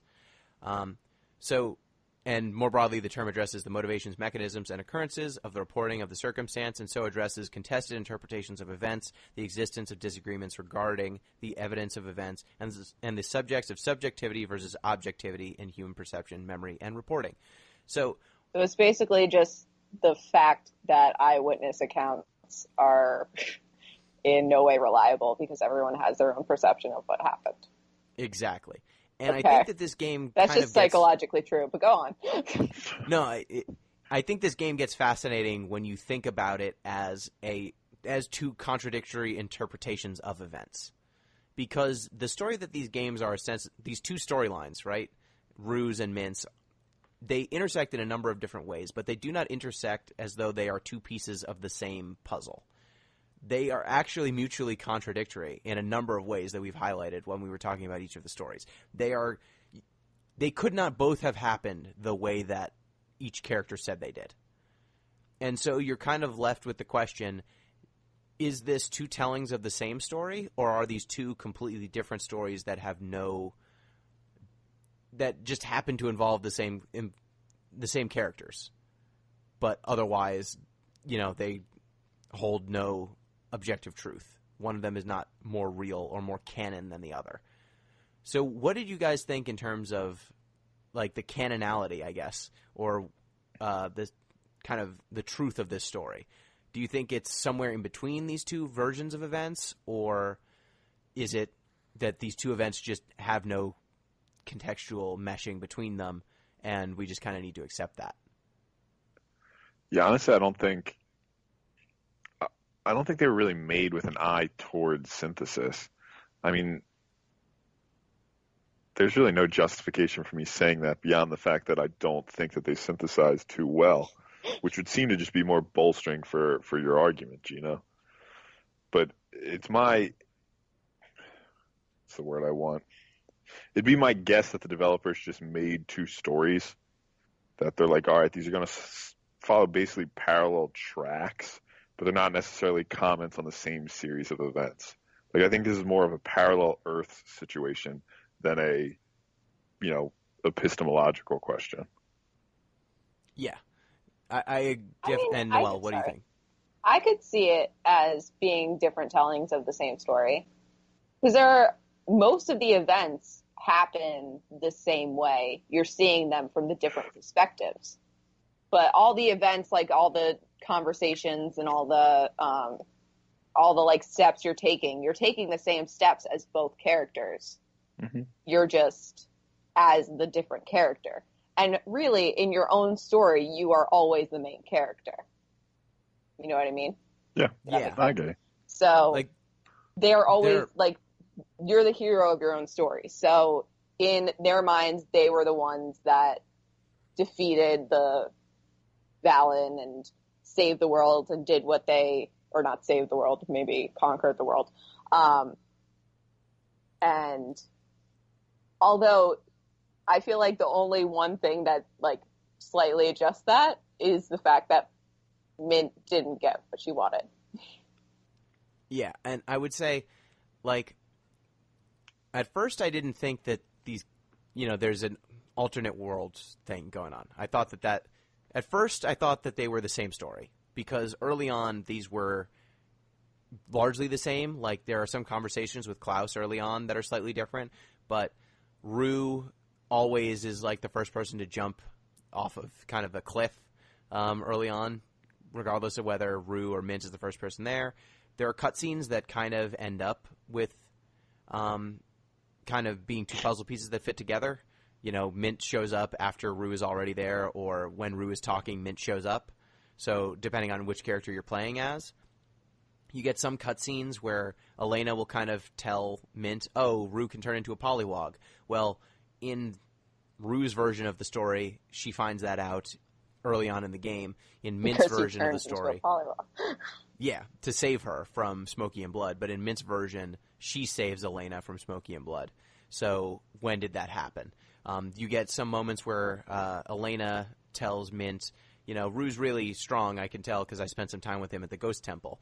But when you're playing Mint's story, you don't see that happen. So there are events that are not happening to the main character that are referenced by side characters that definitely happen. You can see happening depending on which character you're playing as. So like when Mint shows up with Rod at the final dungeon and flies in on that ship, that is how she gets there in her version of the story, except Rod's not there. So you end up with these slight, you know, divergences in the stories, but not so divergent that they couldn't potentially be true. I feel depending on whose interpretation of events it is. I feel like it's also the best case made for it is the fact that they both go to separate places when they're going to look for the different, different things that Prima Doll needs. And, like, they both go to the different places, and they acknowledge, like, okay, I'm going to go to this place, you're going to go to that place, and then we're going to come back, and we're going to have the things. So I feel like that makes the best case for it. Of, like, this is the same story. They're just from the two different perspectives. Because you go to two completely different places depending on who you're playing as. Yes. And I think that the different cutscenes that you end up seeing and all these different moments kind of, as they play out, it made me question, is this supposed to be the same story? Are we going to be kind of unifying? And are these moments kind of signaling, hey, this is my story, so it should focus on me, versus this is actually what happened, you know? Mm-hmm. Like, I'm trying to think. Like, it makes more sense from Mint's story that Duke and Belle are betraying her in favor of Rue because of some sympathetic bullshit. But that's also what they did in her version. It's just later on. Yeah, and they completely rat her out as soon as they hear Rue's story. So it's basically the same thing. It's just at different timetables. It's on different timetables. And she does not kind of try to betray Rue. But depending... Yeah, but not in the same way. Not as blatant. But it makes more sense from Rue's perspective that Mint is kind of conniving and trying to betray him. Yeah. So I feel like these events are kind of shaded in ways that would be more sympathetic for whichever character is supposed to be the main character. And this kind of made me think of a little bit of postmodernism and Virginia Woolf a little bit, because I've read a lot of Virginia Woolf, and much of her work is done in the first person, kind of telling the same event through multiple perspectives and showing how the different perceptions of those events kind of color what you believe is the objective truth. Her most famous work, I believe, is probably Mrs. Dalloway, and there's a great scene in that book where everyone is looking at a plane that is spelling things in the air. It's just an ad that's being spelled in the air, but as the scene is playing out, she jumps into the perspective of multiple characters, and each character is kind of living their life. She doesn't cue you in on when she's jumping either, because that's how she writes. It's really jarring sometimes. But she will jump into the minds of these different characters, and they will be kind of living their life and having their moment and having some thoughts about their day, and then they look up and see this plane that's spelling something. And each character whose perspective you jump into kind of gives you more of a picture of what this plane is spelling and what it could potentially mean. Some people are thinking about, clouds. It's amazing that we can make them nowadays because it's supposed to be like the 20s or 30s. Some people are thinking about war. Some people are thinking about, there's a character who has PTSD who's seeing this cloud and seeing the plane and thinking about war.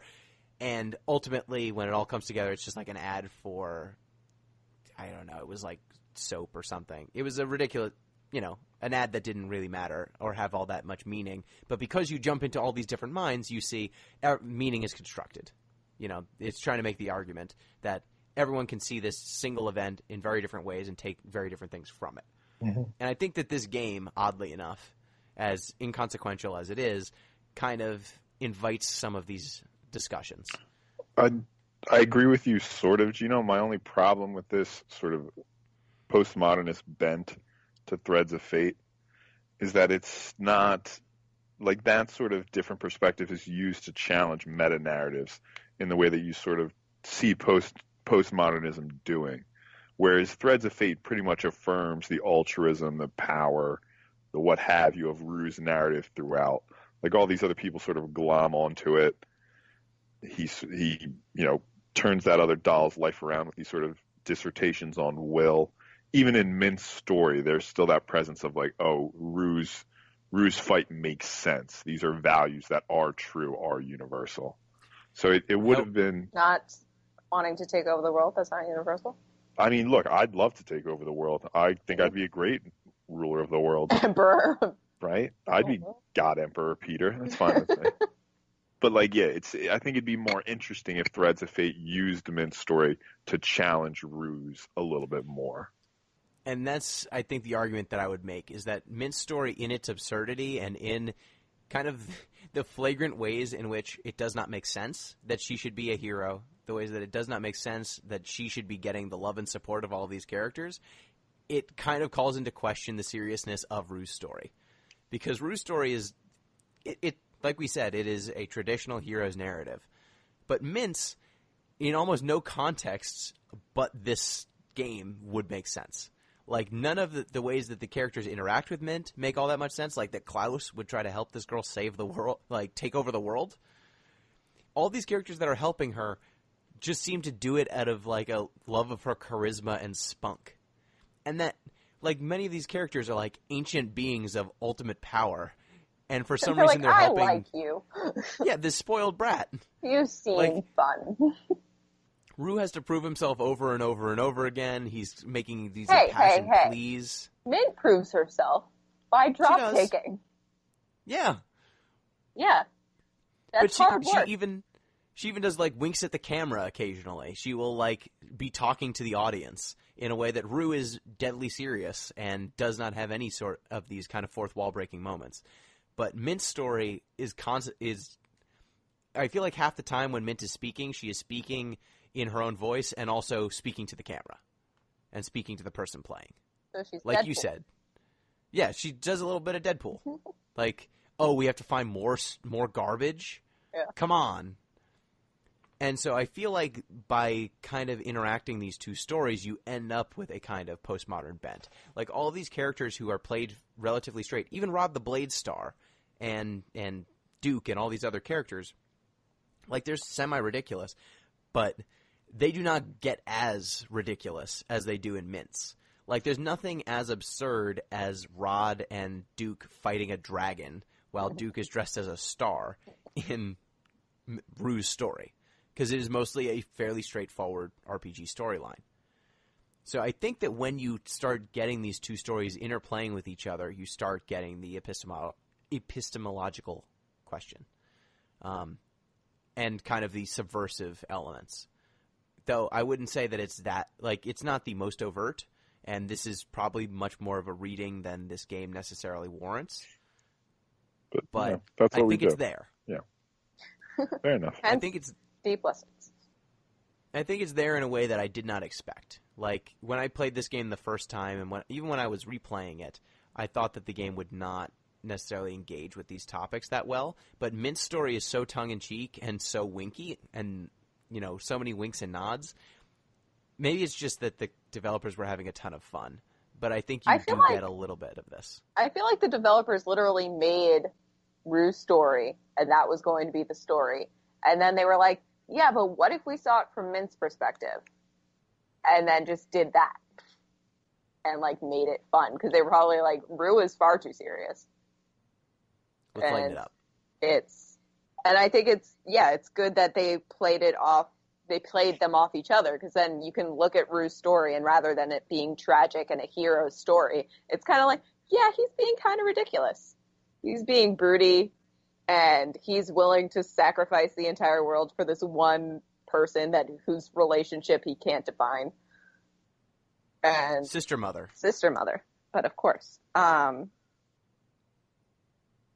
But yeah, I think it's good, like, to have that. Because at first, when I started playing Mint's story, I was like, oh, like, this is going to be just kind of like a side character that they made a main character.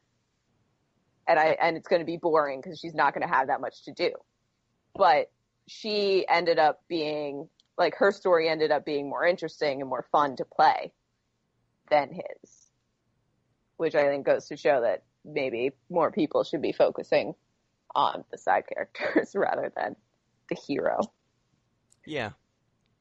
And I think that's, unfortunately, a lot of my argument is kind of undone when you beat both versions of the story, because when you beat both versions of the story, you get a final cutscene that takes place after the events of the game, and in that cutscene, Mint is with Claire, and and Maya, Mint's sister, finds another doll that is another Roostian or Ruvian, some other Rue, and she brings that doll to Rue, and he kind of tries to give this doll a purpose in life. And then Mint comes one day and tells him that they found another relic, and they need to go find it together. And because at the end of Rue's story, Mint says, hey, you got what you wanted, but I didn't get what I wanted, so you're going to need to help me when I find a different relic. Okay, cool, bye. Because you owe me. Yeah, because you owe me, even though that made no sense. But that's her argument. And then he disagrees. He's like, no, I'm not going to help you take over the world. And she's like, okay, cool, see you then, bye. Yeah. And so it kind of sets up the story. It's like, yeah, Belle and Duke are going to be there, and Rod, and then they kind of run out and go, adventuring, and it sets up a sequel. But the sequel setup... No, there wasn't. Oh, okay. It sets up the sequel with basically Rue's story being the one that counted. Because at the end of Mint's story, Claire is not alive. Or at least, barring some other thing happening after Mint's story to bring Claire back to life, there is no way that her story is the quote-unquote true one, or canonical one. So, that's unfortunate. I wish they had just, left it ambiguous. Left it in such a way where you don't know if Claire is alive or dead. You don't know whether Mint is reconciled with her sister or not. Some of the moments that happened in the story are just left ambiguous. But unfortunately, I think by Claire being alive, and without kind of explaining more, you kind of have to lean into Rue's story is the real one. Mint's story is the fun, haha side one. But there was no sequel, so we don't actually know, which I think is actually even better in this case, because it leaves it at least a little more ambiguous.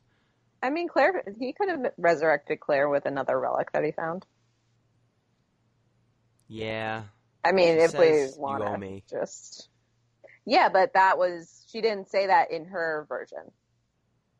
She was just like, oh, we should do this again. Yeah, but I think that in the cutscene at the end, if you beat the game with both, in the plea to have Rue help find this other relic, it's you owe me for the last time. Yeah. So I think that it's implying that Rue's story is the canon one, but ultimately this game didn't get a sequel, and I think it's way more interesting if it's ambiguous. What are you going to do? All right, They should make a sequel to this game. They should make a sequel to this game. I think it's too late for that, Gino. Yeah, I think the ship sailed on this one, Gino. No, it was a PS1 game. 2. We're on PS4 now. Time to move on. They should make Threads of Fate 2, and it should have nothing, no story connection except for Mint. You can kill Rue. Mint taking over the world. That's what I want to see. Yeah, it's just... With the dragon by her side. It's basically just a version of SimCity, where Mint's running with it. I want her and then Rod the Blade Star to be the second character, and then they go on. Oh my god, adventure. can that be? Can he be her second in command? That would be so great. Get the movie rights to this. We're making a movie. And I just really enjoy how all the characters just get along. Even the masters by the end of it, they're calling each other by their first names instead of Dollmaster and whatever. And they're like, look, we didn't have meaning in our lives, and then Dollmaster came, and he gave us some purpose, and so we're loyal to him. He's a good guy. And all the other characters are like, what the hell? Why are you being jerks about this? Because he helped save our lives. okay, he's a little more sympathetic now.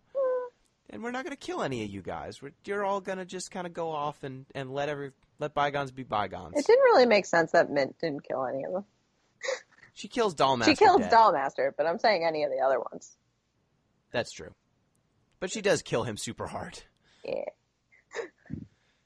Yeah, I just like that everyone is buddies. Like, it's just a fun Saturday morning cartoon-style game. And I want to see a sequel with Wrath the Blade Star. So I think that's it for Threads of Fate. That is probably all we have to say about it. Far more than I thought we had to say about it. Yeah. But I was just going to be Threads of like, Fate. this was really annoying to play, and I hated it. But apparently there was more. Yep, apparently. So, remember, if you want to get in touch with the show, you can do so at DeepListensPod on Twitter, deeplistens.libsyn.com. We've got a comment section, and deeplistenspodcast@gmail.com. So, Noelle, since you have joined us for multiple episodes now, I feel like it's time to... You've never picked a game for us, though. Aha. Power is mine. Would you like to pick one? Yes. Yes. What game? I like how you're being so authentic about this conversation, like we did not talk about this beforehand. Well, I don't know if you changed your mind about which No, one. I think it could be interesting. Okay, so basically I looked up, because psychology is my thing, so I looked up games that depict mental illness well. And I found Night in the Woods. And sorry, I had something. Oh, okay. So, a magazine describes the themes covered as mental illness, depression, the stagnancy, of the middle and lower classes, and the slow death of small town America. And I thought, this sounds like fun. Mm-hmm. Nice lighthearted romp. Yeah. So, yeah, this is my pick, and we will see how that goes. Sounds solid. It's actually one I thought about a while ago, I guess. So I'm glad we're getting a chance at it. Yeah. Yep, and I was probably going to pick it at some point as well. So. All right, well, it was my thought first, guys. Jeez. Thank you. Well, Noelle That's good. gave us license to play it. Yep. Yeah, you're welcome. And I think Billy will be back for next podcast. So we will have to get him to play this game as well. Oh, I'm not getting kicked off as soon as Billy comes back? Well, you got to pick a game. Oh, okay. You got to pick a game. So you're going to be on, and then we'll force Billy to play this, and then after that, we got a donation.